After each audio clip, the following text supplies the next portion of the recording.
casa.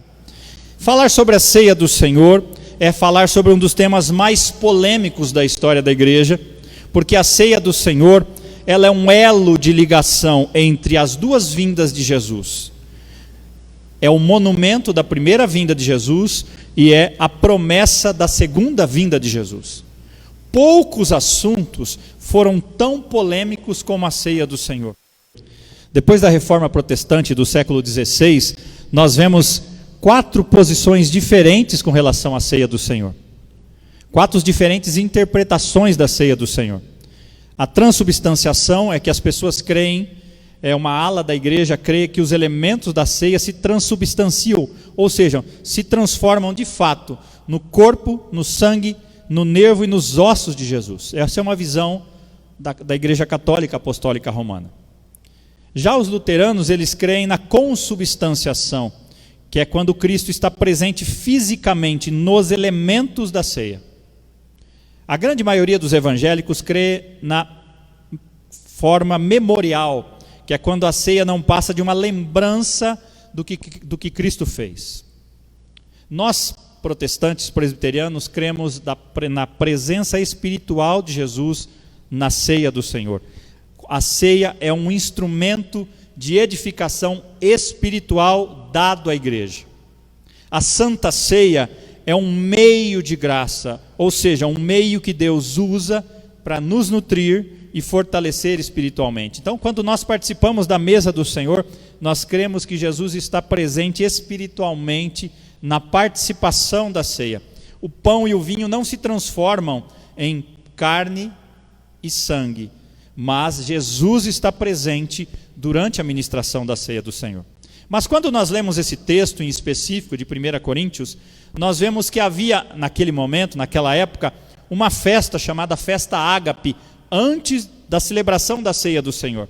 E durante essa festa, houve uma distorção que fez mal à igreja, porque aqueles mais abastados, eles traziam de casa a sua comida e faziam uma junta-pratos, mas ao invés de obter o objetivo que era compartilhar dos alimentos, alguns se alimentavam bastante e deixavam poucos ou grande parte deles sem se alimentar. Os crentes mais pobres poderiam usufruir dessa mesa, no entanto, perdeu-se o propósito original e uma vez que os crentes daquela igreja perderam de vista essa solidariedade, consequentemente a comunhão se afastou. Então, é muito bom e importante ressaltar o contexto deste texto.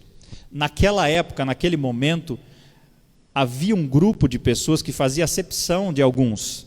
Os ricos se afastavam dos pobres em grupinhos e comiam e se embebedavam enquanto os pobres não tinham nada para comer. Também nós podemos perceber que eles tinham divisões dentro da igreja. Quando eles se reuniam, havia grupinhos, panelinhas, o termo de hoje, né? E possivelmente os 4 partidos que Paulo fala da igreja estavam presentes em Corinto.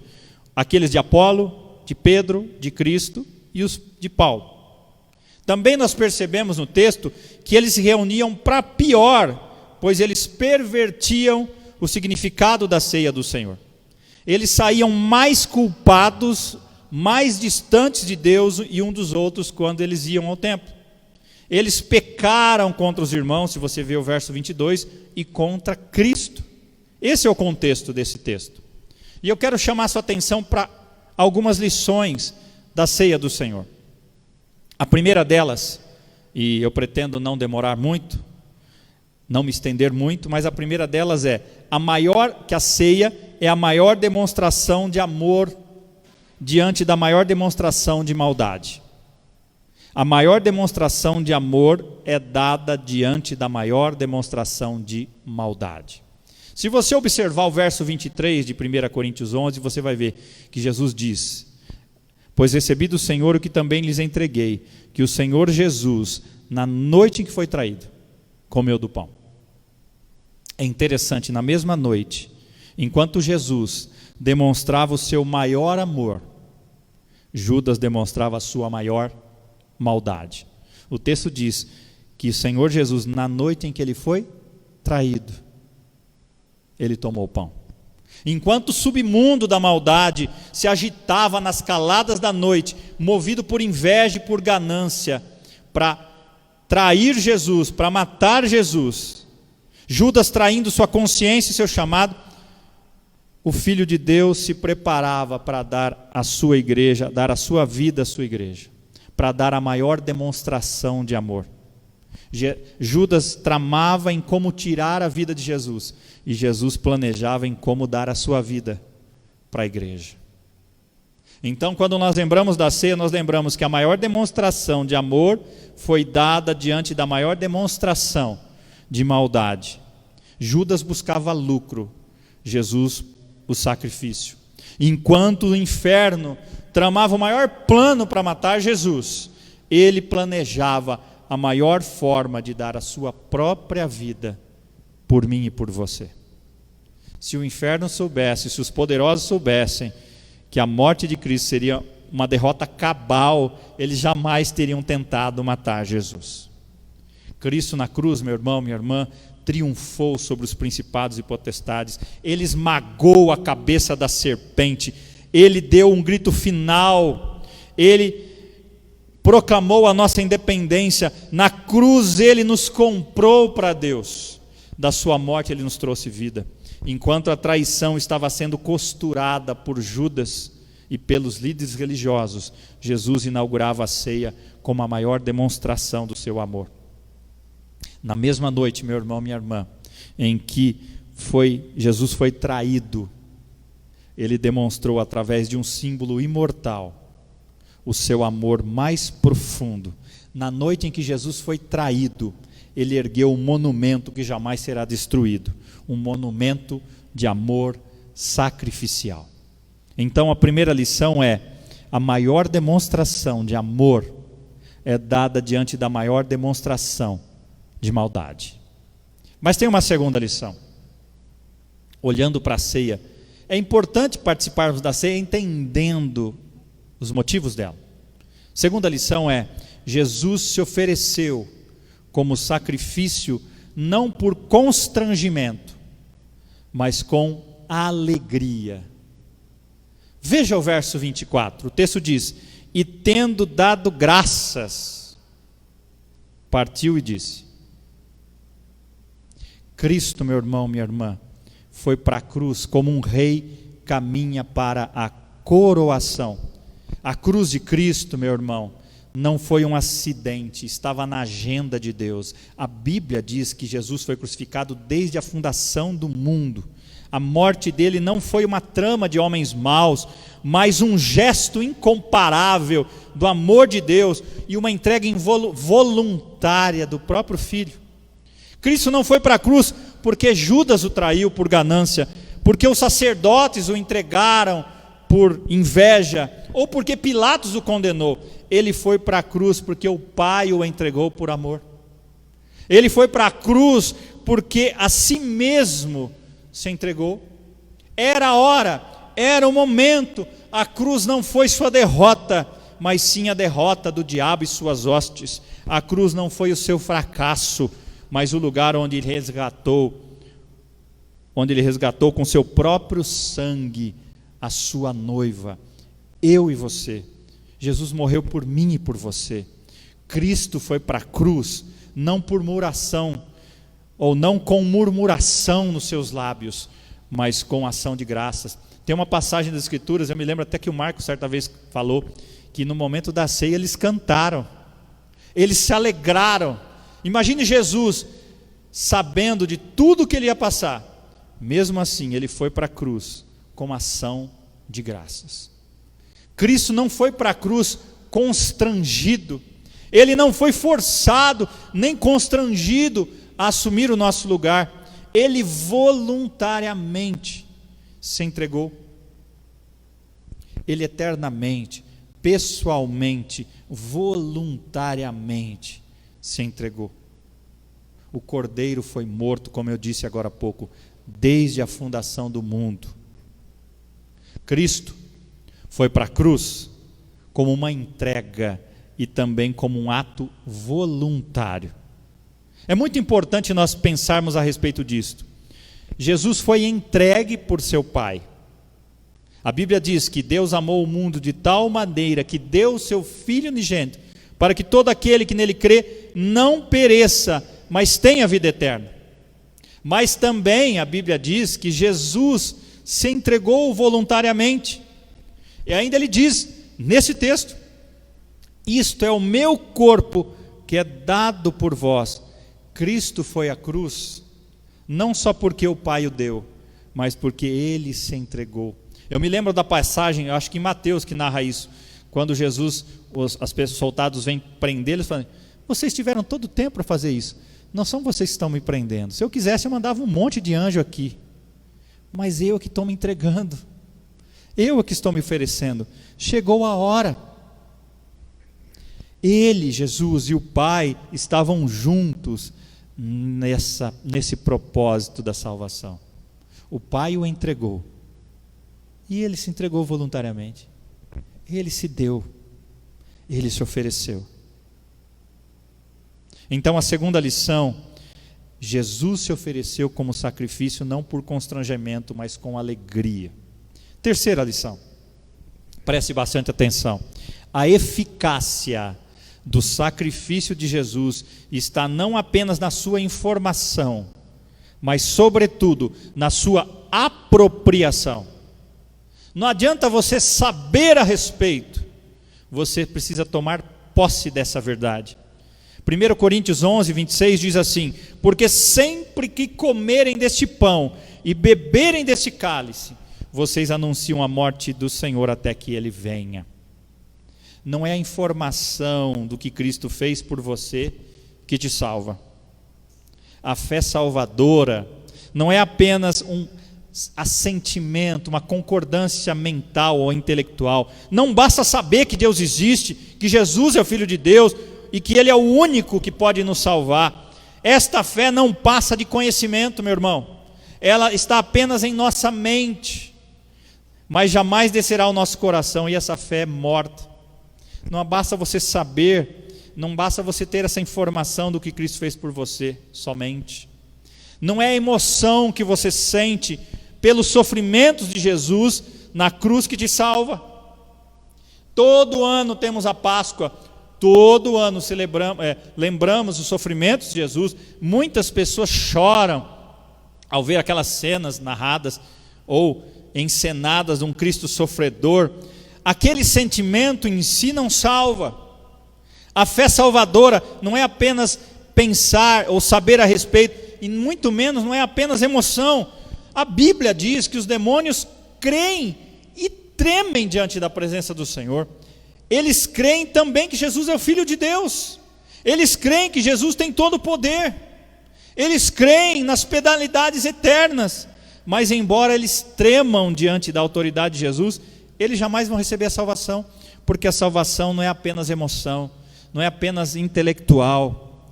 Nós precisamos saber, meu irmão, minha irmã, sentir e também nos apropriarmos do que Jesus fez por nós. Na Páscoa judaica, lá em Êxodo, não foi um cordeiro morto que salvou aquele povo da morte, nem mesmo foi o sangue derramado do cordeiro que livrou eles dos castigos, mas foi o sangue aspergido nas ombreiras das portas. Quando o anjo da morte passou e viu aquele sangue aspergido na ombreira das portas, ele não entrou e as pessoas foram poupadas. Semelhantemente, meu irmão, minha irmã, não basta você saber que Jesus morreu e que verteu seu sangue, é preciso você tomar posse disso pela fé. Isso foi para você. É preciso comer o pão e beber o cálice. Há algumas verdades muito importantes que precisamos dizer. Comer e beber não é um ato físico, mas espiritual. Quando você participar da mesa do Senhor, aí na sua casa, onde você estiver, e nós aqui, esse alimento não é alimento físico, não é alimento para o nosso estômago, mas é para o nosso coração, meu irmão. Ninguém pode substituir você nessa apropriação, nem seu pai, nem sua mãe, nem seu marido, nem sua mulher, nem seu filho, nem sua filha. Você precisa pessoalmente se render a Jesus. A não ser que você esteja debaixo do sangue de Jesus, não haverá esperança de salvação para você. Não basta você saber que Jesus morreu para você. Não basta você se emocionar com a morte de Cristo. Você precisa se apropriar e entender que aquilo foi por você. A salvação, meu irmão, não é uma questão de mérito, mas de apropriação do que Cristo já fez em seu favor. Você nunca vai fazer, nem eu, por merecer a salvação. Quando o anjo do Senhor passou matando os primogênitos do Egito, o anjo da morte, a única coisa que podia livrar da morte era o sangue do Cordeiro. Assim também, meu irmão, minha irmã, só o sangue de Jesus nos purifica de todo o pecado. Seus méritos, suas obras e sua religião não te dão essa segurança. Só Jesus que pode dar. Você precisa se apropriar desta verdade. Desta verdade. Não basta você saber que Jesus morreu por você. Não basta você se emocionar por isso. Você precisa se apropriar desta verdade e saber que a morte de Cristo foi por você. Quarta lição. O sacrifício de Jesus é o grande marco do cristianismo que deve ser relembrado. Se você olhar os versos 24 a 26, você vai perceber que Jesus lembra disto. O sacrifício de Cristo é o ponto culminante da sua obra redentora. Ele foi para a cruz, ou foi na cruz que ele esmagou a cabeça da serpente. Foi na cruz que ele desbaratou o inferno. Foi na cruz que ele expôs os principados e potestades ao desprezo e triunfou sobre eles. Foi na cruz que ele nos remiu. Foi na cruz que ele fez paz com o seu sangue. Foi na cruz que ele nos justificou, meu irmão. A cruz é o trono que ele conquistou e comprou a sua noiva amada. A cruz, meu irmão, é a mensagem central que deve ser proclamada pela igreja. Toda vez que a igreja se reúne ao redor da mesa do Senhor, ela está proclamando a mensagem da cruz. Todas as vezes que eu e você tomamos a ceia do Senhor, nós anunciamos de uma forma dramatizada a morte do Senhor. A cruz de Cristo é o tema central do cristianismo. Paulo disse aos coríntios: porque decidi nada saber entre vós senão a Jesus e este crucificado. Eu amo aquele hino que diz: sim, eu amo a mensagem da cruz. Abandonar a mensagem da cruz é abandonar a essência do evangelho. Uma igreja não pode ser considerada evangélica, cristã, a menos que tenha no centro a agenda da pregação da cruz de Jesus. A cruz é a mensagem que deve ser proclamada até a volta de Jesus. A mensagem da cruz não é algo sazonal, ou seja, de uma época. Não é apenas para um tempo específico. Ela deve ocupar a agenda da pregação da igreja sempre. Ela é sempre atual, sempre oportuna, sempre necessária. Não há outra mensagem do cristianismo a não ser a cruz. Não há um outro evangelho, meu irmão. A cruz deve estar no nosso púlpito, deve estar nas classes de escola bíblica, nas universidades, nas ruas e em todos os lugares, até Jesus voltar. É a mensagem da salvação, é a cruz de Cristo. Quando nós celebramos a ceia do Senhor, ela não é temporária, mas é um sacramento que deve ser praticado permanentemente pela igreja até Jesus voltar. Essa é a mensagem. Eu amo a mensagem da cruz. Até morrer eu a vou proclamar. Isso diz a canção. A mensagem da cruz, ou o sacrifício de Cristo, é o grande marco do cristianismo. É a cruz. Não se esqueça, meu irmão, a cruz é o centro. A cruz fez toda a diferença. A cruz te deu uma nova chance de salvação. E eu concluo com a última lição. A celebração da ceia do Senhor exige algumas atitudes suas e minhas diante do Senhor. Se você observar o verso 24 do texto de 1 Coríntios 11, diz: e tendo dado graças, partiu e disse: isto é o meu corpo que é dado em favor de vocês, façam isso em memória de mim. Continuando, a partir do verso 26, porque sempre que comerem deste pão e beberem deste cálice, vocês anunciam a morte do Senhor até que ele venha. Verso 27, Portanto, todo aquele que comer o pão ou beber o cálice do Senhor indignamente será culpado de pecar contra o corpo e o sangue do Senhor. Examine-se cada um a si mesmo, então coma do pão e beba do cálice. Pois quem come e bebe sem discernir o corpo do Senhor, come e bebe para a sua própria condenação. Algumas coisas importantes nesse último ponto.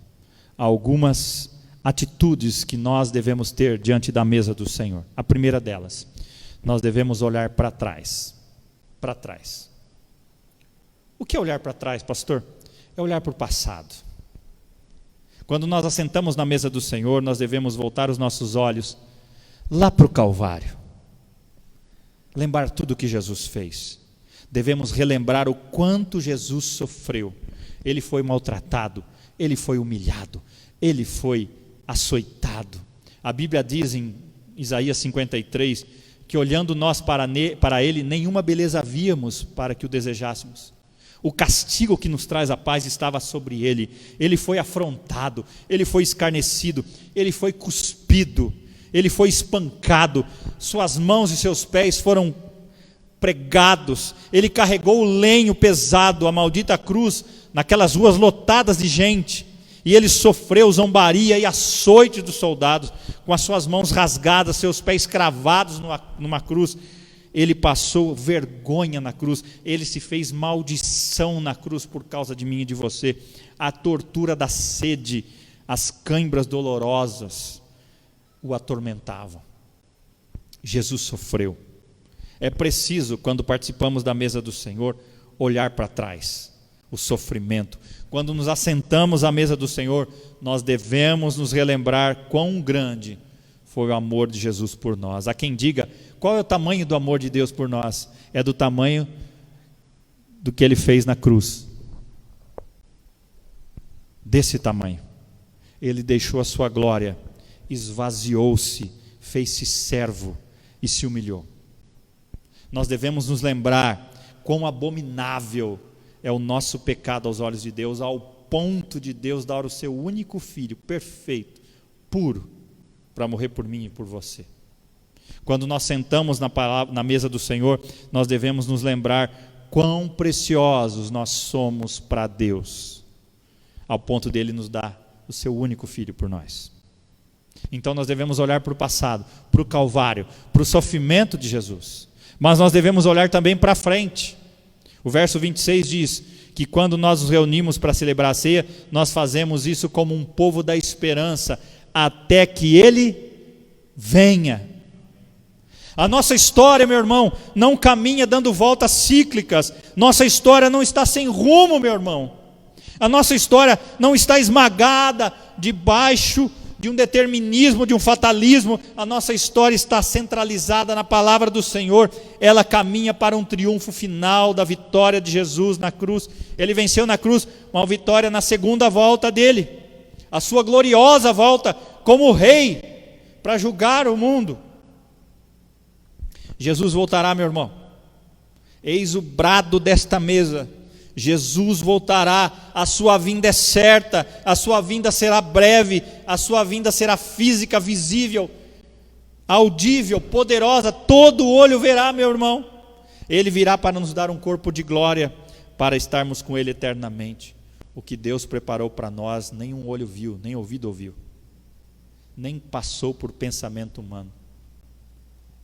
É uma glória incorruptível, inalterável, eterna.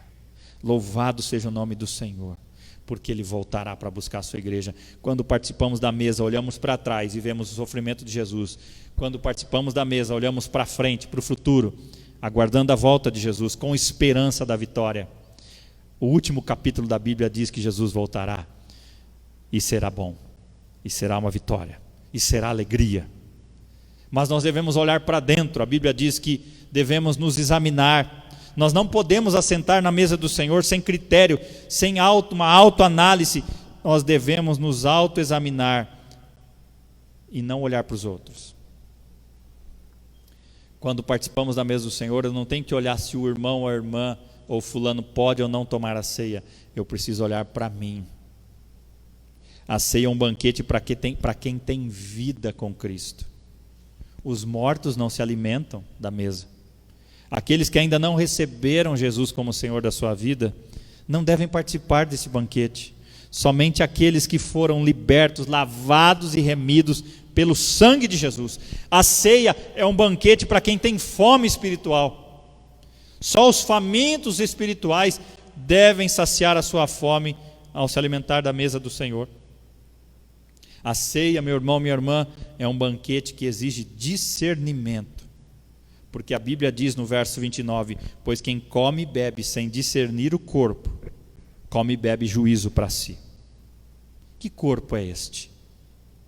Podemos dizer de duas formas, que esse corpo é o corpo de Cristo que foi traspassado na cruz. Se não compreendermos o sacrifício que Cristo fez na cruz por nós, estaremos desqualificados para participar da mesa. Mas também o corpo quer dizer do corpo místico de Cristo, que é a igreja.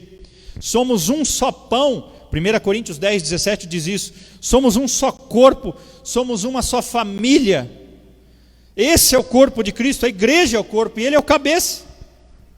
A ceia, meu irmão, minha irmã, é um banquete que exige um preparo. O verso 27 diz: por isso aquele que comer o pão ou beber do cálice do Senhor indignamente será réu do corpo e do sangue do Senhor. Pergunta que você pode fazer: pastor, quem é digno de participar da mesa do Senhor? E eu respondo para você com uma frase de João Calvino. Ele disse assim: dignos são aqueles que têm consciência da sua indignidade. São aqueles que reconhecem sua indignidade e confiam no Senhor. Somente aqueles que se consideram indignos é quem são dignos de participar da mesa do Senhor. A ceia, meu irmão, minha irmã, é um banquete que exige um exame pessoal. Examine-se, pois, o homem a si mesmo. Examine-se você. A ceia, meu irmão, minha irmã, é um banquete que deve nos afastar do pecado, em vez de o pecado nos afastar dela. Eu já disse isso em outros momentos aqui na igreja. A ênfase do apóstolo Paulo ao examinar esse texto é comer e não... É o ser humano se examinar e comer, não examinar e fugir da mesa. Portanto, meu irmão, minha irmã, nós devemos abandonar o pecado por causa da ceia e não abandonar a ceia por causa do pecado. Meu desafio para você é que você se examine. Daqui a pouco vamos participar da mesa. E confesse os seus pecados. Abandone a sua vida de pecado e participe da mesa do Senhor. A ceia é um banquete perigoso para quem vive despercebidamente no pecado. Aqueles que estavam participando da ceia indignamente estavam atraindo juízo para si. Doenças, fraqueza, e o texto diz que eles dormem, na realidade tinham morrido. Se eles se julgassem a si mesmos, não teriam sido condenados. Então esse é o nosso desafio, aprendemos com a palavra, para que fazermos da mesma forma? Confesse o seu pecado, para poder participar dignamente da mesa do Senhor. Mas nós também devemos olhar ao nosso redor. Eu não sei você, eu acredito que você tenha mais alguém do seu lado para participar da mesa do Senhor. Olhe para as pessoas. A igreja é sua família. Graças a Deus que eu estou aqui na ceia, não estou sozinho. Eu tenho irmãos na fé aqui comigo. Pobres e ricos, grandes e pequenos, líderes e liderados, são todos iguais diante de Jesus. Na igreja não existe, não deve existir acepção de pessoas. Todos devem estar juntos na mesma mesa. A mesa significa união, uma mesma família. Todos devem ter comunhão uns com os outros. Deve existir perdão, aceitação e comunhão. E o que quebra a comunhão é o pecado. É hora de nós olharmos para o nosso lado e vermos os nossos irmãos na fé. E termino. Nós devemos olhar para cima. A ceia do Senhor, como Jesus iniciou a ceia, é tempo de dar graças. De dar graças por Jesus, pela salvação, pela igreja, pela comunhão, pela provisão, pela vida eterna, pela certeza do céu, pela vitória sobre o pecado, pelo amor demonstrado. Você tem tantos motivos para dar graças ao Senhor. O momento da ceia é momento de olhar para cima e dar graças. Concluo dizendo para você, meu irmão, minha irmã, Jesus nunca pediu aos seus discípulos para se lembrarem do seu nascimento, mas ele instruiu os seus discípulos para se lembrarem da sua morte e da sua ressurreição. Ele deixou para a igreja 2 sacramentos que nos lembram da sua morte: o batismo e a ceia do Senhor. A ceia do Senhor é uma lição objetiva e didática que representa uma grande verdade espiritual para nós. A ceia do Senhor, a mesa do Senhor, se a gente entender completamente o sentido dela, nós vamos saber todo o plano de salvação. Está aqui. A ceia é uma lembrança, uma memória do que Jesus fez por nós. A ceia é um símbolo do que Jesus fez por nós. A ceia é uma confissão da nossa fé. A ceia é um meio de graça, um meio que Deus usa para nos nutrir e fortalecer. Quem pode participar da mesa do Senhor? Aqueles que foram batizados e que estão em comunhão com a sua igreja. Se você estiver em comunhão com a sua igreja, você pode participar da mesa do Senhor. Como é que eu me preparo para participar da mesa? Já disse, um exame pessoal, confissão de pecados, lembrar o compromisso, relembrar o seu compromisso com Jesus, restaurar os seus relacionamentos. Quando e com que frequência você deve participar da ceia? Todas as vezes que você tiver a oportunidade de participar, você deve participar. A igreja, a nossa igreja, tem costume de fazer uma vez por mês. Agora, com a pandemia, fazia tempo que a gente não fazia. Mas toda vez que for oferecida a ceia para você, você pode participar. Jesus instituiu a ceia numa quinta à noite. Em nossa igreja, como eu disse, nós fazemos uma vez por mês, no primeiro domingo, ou em ocasiões especiais. Você pode participar da mesa do Senhor todas as vezes que ela for oferecida a você.